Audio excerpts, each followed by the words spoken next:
Love is Blind season 9 ended exactly the way it was supposed to. I thought the final montage was so cringy.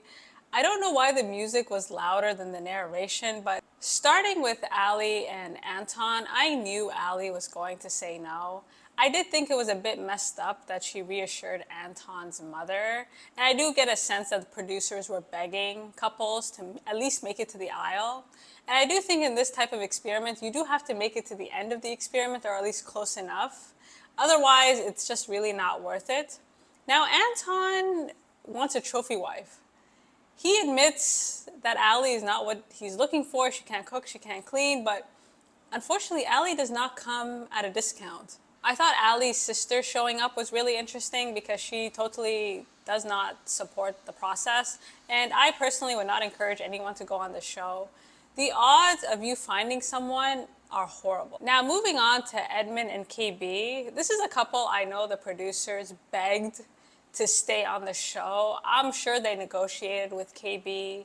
And when she said no at the altar, I felt like it was a sigh of relief. Like she wanted to scream no. Like she was just waiting for this horrific ordeal to come to an end. And even Edmund's outburst didn't feel as insane as previous episodes.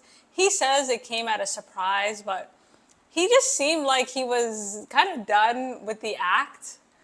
I thought the fact that his teacher showed up felt very forced, like we get it, he's special. And the show tried so hard to edit Edmund and KB in a way that really made it seem like they could say yes, but I never felt it. KB looked like she was done, like she was reading her lines cold. Finally, Meg and Jordan. This is the only couple I was 50-50 about because I do feel they're incredibly compatible. However, Meg decided not to walk down the aisle, and I think rightfully so. She was getting cold vibes from Jordan, and I was rooting for Jordan up until the end of the last episode. He totally detached. There was just something very cold about him. And I felt like he was using money as an excuse. And I don't feel like it was a very good reason. He knew that Meg was rich in the pods. And for him to sit there and say, she doesn't accept me for me, felt very disingenuous because it's actually the opposite. Meg has never brought up money. She doesn't seem to have a chip over her shoulder about it. She was willing to work with him. And I don't think she was asking for anything extravagant. She just wanted a bit of time and communication.